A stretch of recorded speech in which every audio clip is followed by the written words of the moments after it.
السلام علیکم۔ قرآن کے خلاف بہت سے مورچے بنے، کچھ اپنوں نے بنائے، بہت سے غیروں نے۔ آج کا مورچہ حدیث کے نام۔ دوستو، ہم لوگ صرف اور صرف اکیلے کتاب اللہ کو فالو کرتے ہیں۔ اچھا، بعض لوگ اعتراض کرتے ہیں کہ آپ حدیث کو فالو کیوں نہیں کرتے، کیا وجہ ہے نا؟ کوئی وجہ بتائیں۔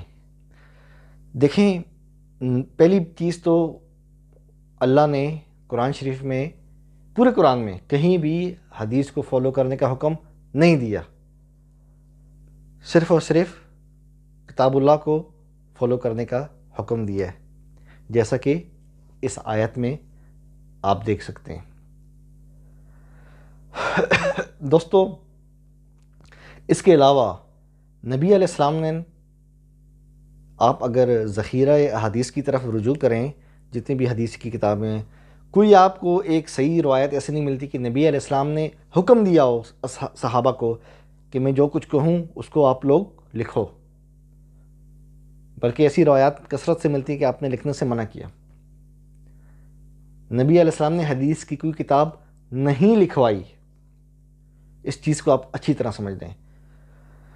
پھر بھی اگر کوئی ضد کرے، نہیں جی آپ حدیث کی کتاب مانیں، اچھا دیکھیں امام بخاری نے اتنی محنت کی ہے، اس سے پہلے امام مالک نے کی ہے نا، ان لوگوں نے بڑی محنتیں کی ہیں۔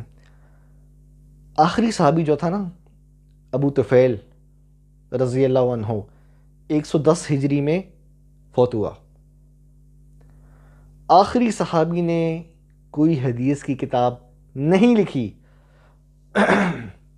سوچیں، اگر یہ اتنا اہم معاملہ ہوتا، اتنی امپورٹنٹ چیز ہوتی ہے نا، تو کیا وہ آخری صحابی چھوڑتا ہے اس کو؟ وہ کہتے چلیں ٹھیک ہے، اگر پہلے والوں نے نہیں لکھی، کوئی مصروفیات ہوں گی، کوئی وجوہات ہوں گی، میرے پاس وقت بھی ہے، موقع بھی ہے، میں لکھ لیتا ہوں۔ لکھی؟ نہیں لکھی نا۔ خلفائے راشدین نے، حضرت ابو بکر، عمر، عثمان، علی رضی اللہ عنہم، کیا انہوں نے یہ حدیث کی کتابیں لکھی؟ ہم لوگ کتب حدیث کو تاریخ مانتے ہیں، وہی صرف قرآن کو مانتے ہیں۔ ہم تاریخ کو مانتے ہیں لیکن صرف تاریخ مانتے ہیں، اس کی حیثیت تاریخ سے زیادہ کی نہیں ہے۔ اب میرا نام ابو جعفر تنولی ہے نا، اب یہ تاریخ کی کتابوں میں آ جائے گا، جی ابو جعفر تنولی صاحب تھے، ہوا کرتے تھے، ہے نا۔ کسی انسان نے پوری زندگی تو دنیا میں نہیں رہنا نا، چھوٹی سی زندگی ہوتی ہے انسان کی، 50 70 80 سال کی۔ تو یہ نام ہے، ہم نے نام نہیں، ہم نے کیا چیز دیکھنی ہے؟ کتاب اللہ دیکھنا ہے، جہاں پہ ہمیں وحی ملتی ہے، وحی جس کو ہم نے جس کو اللہ نے حکم دیے فالو کرنے کا۔ کس کو؟ قرآن کو۔ باقی جو کتب حدیث ہیں، کتب سیرہ ہیں، یہ صرف اور صرف تاریخ ہے، ہسٹری ہے، اس سے زیادہ اس کی کوئی حیثیت نہیں ہے۔ تو خلفائے راشدین نے اپنے دور میں کیا حدیث کی کتابیں لکھائیں؟ حضرت ابو بکر نے لکھوائیں یا حضرت عمر نے؟ ان کا عدل و انصاف کتنا مشہور تھا، لکھوائی کوئی حدیث کی کتاب؟ یا بلکہ آپ کے سامنے بھی میں روایات پیش کر رہا ہوں۔ بے سند صحیح اہل حدیث کا جو منہج ہے، جو روایت پرست لوگ ہیں، ان کے طریقے کے مطابق یہ روایت صحیح ہے کہ حضرت عمر رضی اللہ عنہ نے پابندی لگوائی ہے نا، کس پہ؟ صحابہ کو سختی سے منع کیا حدیثیں بیان نہیں کرنی، جیسا کہ آپ اسکرین شاٹ دیکھ رہے ہیں۔ سختی سے منع کیا، حتیٰ کہ کرعزہ صحابی جو تھے رضی اللہ عنہ، انہوں نے کہا کہ میں آئندہ کوئی حدیث بیان نہیں کروں گا، جیسا کہ آپ اسکرین شاٹ دیکھ رہے ہیں۔ دیکھو، حضرت عمر نے منع کیا، صحابہ رک گئے حدیث بیان کرنے سے۔ ہم بھی آپ کو منع کر رہے ہیں لیکن آپ نہیں رک رہے۔ بتائیں، اگر آپ ہم پہ فتویٰ لگائیں گے کہ یار یہ لوگ حدیث کو نہیں مانتے، تو جو فتویٰ آپ ہم پر لگائیں گے نا، یہ فتویٰ آپ حضرت عمر پہ بھی لگائیں، کیونکہ حضرت عمر جو ہیں وہ ہمارے گروپ میں ہے نا۔ ہم نے تو نارمل طور پہ آپ کو منع کیا ہے، انہوں نے تو سختی سے منع کیا تھا. ہم تو آپ کو منع کر رہے ہیں. انہوں نے تو صحابہ کو منع کیا.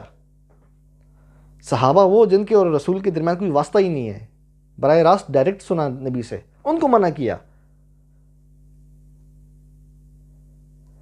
تو دوستو, جو روایت پرست ہے نا, یہ دوسروں کو بولتے ہیں منکر حدیث. حالانکہ اصل میں یہ لوگ ہیں منکرین قرآن, جو کتاب اللہ کو عملی طور پر فالو نہیں کرتے. اور یہ لوگوں کو کہتے ہیں جی یہ جو آج ہمارے پاس جو حدیث کی کتابیں ہیں نا, کہتے ہیں یہ رسول اللہ کا قول ہے, جو راویوں کا قول ہے, میں نے فلاں سے سنا, اس نے فلاں سے سنا, اس نے فلاں سے سنا, یہ سن کے کہتے ہیں یہ نبی کا کلام ہے. یہ نبی کا, ہمارا موقف یہ نبی کا کلام نہیں ہے. نبی کا کلام ہوتا تو نبی کتاب لکھواتے. آپ نے کوئی کتاب نہیں لکھوائی. یہ راویوں کا قول ہے. جو ایک محدث راوی سے سنتا ہے, وہ اوپر والے راوی سے سنتا ہے, وہ اس سے اوپر والے راوی سے سنتا ہے. یہ اس کے اندر راویوں کا ذہن ان کا دماغ شامل ہے. اس لیے ہم اسے قول رسول نہیں مانتے, یہ قول راوی ہے. تو دوستو, اس طرح اور بھی ہمارے پاس بہت زیادہ دلائل ہیں کہ اللہ نے صرف اور صرف کتاب اللہ کو فالو کرنے کا حکم دیا ہے. جس طرح کہ یہ آیت آپ اپنی اسکرین شاٹ پہ دیکھ رہے ہیں. اس کے علاوہ جو کتب حدیث ہیں, کبار صحابہ, امہات المؤمنین, ان میں سے کسی نے کوئی حدیث کی کتاب نہیں لکھی, نہ لکھوائی. آپ کے ذہن میں خیال آ رہا ہوگا کہ سیدہ عائشہ سے اتنی روایات مروی ہیں, ہے نا. آپ دیکھیں, حضرت عائشہ جو تھی نا رضی اللہ عنہا, ام المؤمنین, میری اور آپ کی روحانی والدہ, وہ جو نبی علیہ السلام کو جو معاملات تھے نا, جو مسئلے مسائل لوگ پوچھتے تھے, جو صحابہ یا تابعین, وہ ان کو بتاتی تھیں کہ نبی علیہ السلام کو میں نے یہ کرتے دیکھا, یہ کرتے دیکھا. لیکن نبی علیہ السلام نے اپنی حدیث لکھنے سے سختی سے منع کیا تھا. جیسا کہ یہ اسکرین شاٹ آپ کی اسکرین پہ آ رہا ہے. وہ مسئلے بتاتی تھیں, لکھنے کا حکم نہیں تھا. کیوں اس سے خدشہ حضرت عمر نے سختی کیوں کی؟ کیونکہ آپ کو پتہ تھا پھر لوگ قرآن کے پیرالل لے آئیں گے, حدیث کو قرآن کے برابر کر دیں گے. قرآن تو اللہ کا کلام ہے, حدیث راویوں کا کلام ہے. میں نے فلاں سے سنا, اس نے فلاں سے سنا, یہ اس کے اندر لوگوں کا دماغ شامل ہو جائے گا. بیچ میں ضعیف, مستور, مدلس, کذاب قسم کے راوی شامل ہو جائیں گے. اسی وجہ سے سختی کی. تو دوستو, آپ کو بھی ہماری کوشش ہے کہ آپ کو کتاب اللہ کی طرف لائیں, واپس اس اسلام کی طرف آئیں جب نبی علیہ السلام کی آنکھ مبارک بند ہوئی تھی نا. میں اپنی ہر ویڈیو میں یہ بات کرتا ہوں. اس وقت سنیوں کے 3 فرقے, دیوبندی, بریلوی, اہل حدیث نہیں تھے. شیعوں کے 2 فرقے, اسماعیلی شیعہ اور اثنا عشری شیعہ نہیں تھے, ہے نا. یہ فرقے, یہ مجموعے ہیں, یہ فلانا ڈمکا, یہ چیزیں کچھ بھی نہیں تھیں. ایک اللہ, ایک رسول اور ایک کتاب تھی, قرآن, اونلی قرآن. سب کتاب اللہ کو فالو کرتے تھے.